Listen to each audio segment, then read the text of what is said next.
Fait qu'il t'a mentionné une liste de tissus. T'as fait comment? OK, bambou, je pense que c'est bon. C'est un bon nom de brand. T'as acheté le nom de domaine. Fait que là, vous êtes deux gars. Lui a un background en importation, si je comprends bien. Il faisait ses dents à cette époque-là. Il commençait, il était déjà allé, je pense, une fois ou deux en Chine. OK. Au Bangladesh. Faire quoi? Il était dans l'importation, il faisait des gilets. OK. Puis des maillots de bain. Ah, fait qu'il y avait déjà une business dans cette niche-là. Ouais, il y avait une business qui travaillait pour dans l'importation de gilets et de maillots de bain. OK. Puis c'est quand même intense de se déplacer physiquement, justement, pour oui, effectivement. faire tout le je suis allé moi-même en Chine puis au Bangladesh avec Philippe. OK.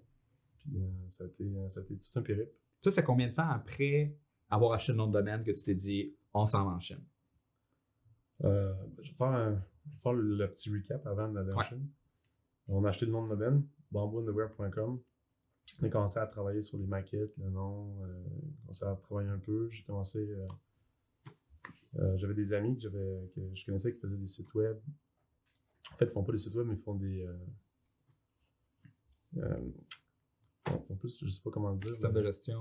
En plus des systèmes de gestion, système d'inventaire, ils ont leur propre compagnie, Shop Food. Je veux juste les saluer. Mire Solutions, Maxime, Raph, puis dans le temps, Yannick. Gros shout-out, guys. c'est eux autres que j'ai contactés tout de suite parce qu'on s'était déjà rencontrés. Puis des fois, je pouvais les aider pour leur business, je les aidais. C'est vrai que je cherchais une business. Puis quand j'ai eu mon projet, je les ai contactés tout de suite. Puis c'est avec eux qu'on a créé aujourd'hui le système d'inventaire de bambou puis le site web. OK. Bon, parenthèse. On a commencé à travailler avec eux. Ensuite de ça, il y avait Philippe et Pierre-Luc qui travaillaient pour la compagnie d'importation. On a acheté du tissu. On faisait des samples, des swatchs. On en recevait, puis on testait les tissus. On les trouvait doux, bambou. Puis on a acheté du tissu à distance sans nécessairement aller en Chine encore, puis au Bangladesh. Ça nous a coûté 30 000 US. OK. T'as acheté ton tissu, il est où? Il était stocké en Chine dans une usine. OK. On a acheté pour 30 000 US de tissu. OK. Fait qu'on a demandé, on était en train de faire nos fits. On a demandé, au début, on voulait faire une compagnie de boxeurs. Fait qu'on on recevait des samples de boxeurs. J'ai une soirée que je les ai testés avec un ami. Le lendemain, on regardait nos boxeurs, puis là, il y avait du peeling à grandeur. Moi, j'imagine la soirée. Hey bro, tu viens de chez nous à soir, on va tester les boxeurs. Non, mais tester le boxeur, on est sorti le lendemain, on a regardé les boxeurs. Peeling à grandeur. Le peeling, c'est les petites mousses qui. Du tissu naturel, en fond, ça fait toujours un peu de peeling naturel. Mais là, c'était un gros problème de peeling. Il y en avait des petites boules là, partout. C'était comme tu mettais ta main puis tu sentais des petites boules partout puis c'était inconfortable. C'est comme s'il était usé. Ouais, exact. Même si tu l'as juste mis une journée. Ouais. C'était une journée. OK.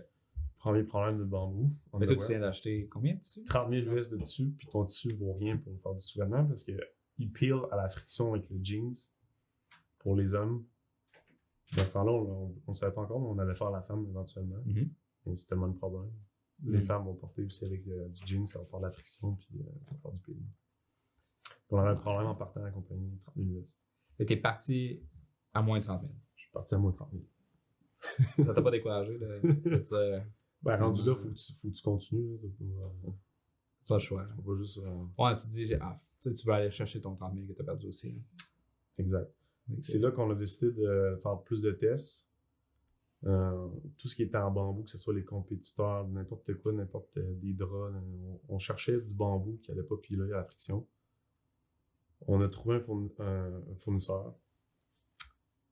On a réussi à trouver son fournisseur, puis moi je voulais l'usine en arrière. Fait que j'ai donné 500$ US au gars là-bas pour qu'il me donne son usine. Il m'a donné l'usine. J'ai dit Philippe, on l'a, on part. On a acheté des billets d'avion puis on est parti en Chine. Pas trop. Ouais, c'est ça qu'on parle. Mais c'est un peu comme si moi et là on est en Chine. Ben, ce qu'on va éventuellement faire, j'espère qu'ils sont prêts, pour aller rencontrer l'équipe qui dit qu'ils font nos couvertures. Parce que tu sais, n'importe qui peut prendre une photo. En Chine, il y a tellement d'intermédiaires. Je te le souhaite que tu ailles l'usine direct. Ben, c'est ça. Il y a tellement d'intermédiaires. Nous autres, on est arrivés en Chine. Le fournisseur est venu nous chercher. On est allé à l'hôtel. Le lendemain, on est allé à l'usine. On s'est rendu compte qu'ils ne faisaient pas sur place le bambou. Fait qu'on commençait à poser beaucoup de questions. Écoute, on vient de faire 30 heures de vol d'avion. On veut juste voir le procédé, puis comment vous faites le bambou. On veut juste le voir de nos yeux. Petite visite de courtoisie. On va vous faire une commande. Hmm. On veut pas nous montrer l'usine. On commence à poser des questions. Après 2 heures on commence à comprendre que l'usine n'y appartient pas. Il y a un autre intermédiaire. Là, on n'est pas content. Il veut pas nous montrer l'usine parce qu'il a peur qu'on lui vole Le contact. Parce que lui, il paye la commission, dans le fond. Exact. L'usine n'y appartient pas. Ouais. On a regardé un peu autour dans son bureau, pris une couple de photos. On est reparti. On est allé voir un partenaire qu'on connaissait, son partenaire faisait déjà affaire depuis 2-3 ans.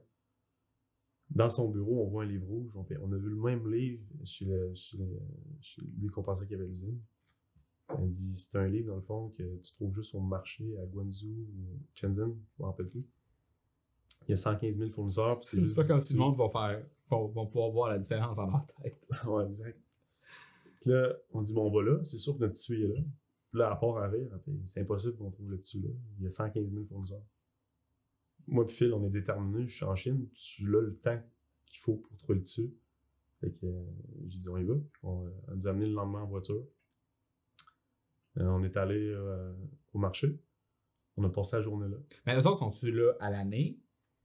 Oui, ils sont à l'année. OK. C'est des petits kiosques. Dans le fond, les usines, ils font comme des mini locales, puis ils montent les tissus, présentent.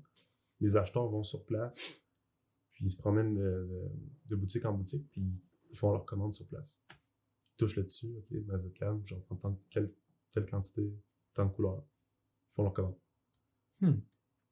Puis on a été chanceux, sans tout dire, on a trouvé une façon de comme les classer. On est allé au 4e qui était sur le bambou. Puis on a remarqué que comment ils avaient disposé les échantillons étaient pareils comme l'autre gars. Puis on a posé des questions, puis ils étaient tous out of stock sur les mêmes couleurs. Donc on a compris qu'on avait le même. C'est comme ça qu'on a trouvé l'usine. OK, t'as trouvé le fournisseur réel. J'ai trouvé l'usine qui produisait vraiment le bambou qu'on voulait, qui de ton compétiteur que t'avais dit, moi, c'est ce genre de produit-là que je vais avoir. Puis à ce moment-là, comment est-ce que tu t'es différencié de ce compétiteur-là? De ce compétiteur? Ouais. On a commandé. Je l'ai pas fait. Au début, on a commandé du tissu. On a commencé bambou, on commandait du tissu de là. Puis on a compris le procédé, parce qu'on a copié ce tissu-là. On a compris le procédé pour enlever le peeling, puis s'assurer que la qualité du tissu de notre bambou elle reste pareille, puis contrôler le dessus. Parce qu'on voulait pas toujours faire affaire avec quelqu'un qui allait comme de tenir en laisse. Puis en plus, ça a été compliqué. L'usine, en allant là-bas, ne pouvait même pas nous le vendre à nous autres mêmes directement. Il a fallu qu'on passe par notre partenaire parce que eux, l'usine vendait juste au local. Il n'y avait pas de licence pour exporter en dehors. C'est pour ça, dans le fond, que ça prend des intermédiaires. C'est compliqué de starter Bamboo Underwear. Puis toi, ton partenaire avait déjà on était chanceux d'avoir notre partenaire qu'on fait encore affaire aujourd'hui pour le dessus. OK. Puis c'est elle, justement, qui présentement qui est capable de le produire avec ses propres usines dans sa famille. Ils nous produisent notre tissu bambou qu'on a réussi à copier de l'usine qu'on avait trouvé dans le temps. Puis là, on est en train, présentement, de tout rapatrier au Bangladesh. Parce qu'on va venir à ça, mais on est rendu avec notre propre usine au Bangladesh pour Bamboo Underwear. OK. Puis on produit présentement nos élastiques au Bangladesh, puis là, on veut produire le tissu aussi au Bangladesh. OK, c'est cool. Il faut tout rapatrier, puis c'est aussi une question de gestion d'approvisionnement, c'est que tu veux tout avoir en même place. Parce que quand tu produis en Chine, après ça, tu as le temps de transport en bateau qui va au Bangladesh, tu perds du temps. Puis le but, c'est que tu essaies d'optimiser ton temps, que tu vas mettre ton argent. Du moment que tu achètes un carré de tissu jusqu'à ce qu'il arrive puis qu'il clear les douanes au Canada, c'est combien de temps? Qui est sous forme de bobette. Tout le cycle au complet. C'est 3 mois facile. Ouais. 3 mois. 3-4 mois, puis on essaie de le réduire. Quand on va tout pouvoir produire nous-mêmes, on va le réduire à 2 mois. C'est quand même très long, là. On s'entend. 2 mois, c'est rien à marché. Ouais. C'est rien. On parle, parce qu'on est rendu dans les retailers, puis eux autres, leur chaîne d'approvisionnement est sur 6 mois. La plupart, dans le mode, dans le fond, tu sais, c'est trimestriel, là. Ouais. Il faut toujours que tu t'essaies de réduire ta chaîne d'approvisionnement. On travaille là-dessus. Juste un an qu'on est lancé, mais on travaille là-dessus. C'est quand même des... En même temps, c'est un beau problème, hein, parce que vous avez vendu beaucoup d'inventaire en peu de temps. Moi, je suis curieux de savoir, est-ce que vous avez eu des problèmes d'approvisionnement? Puis, il veut de l'eau. Je vais peut-être changer la bouteille, la scrap, le background. Mais écoute, cheers, hein, mais je suis un peu triste que tu boives de l'eau. J'aimerais que c'est un petit peu plus chaud que ça. Ma bouche devient sec. Tu me donnes plus de détails croustillants. Mais à date, ça va bien. Mais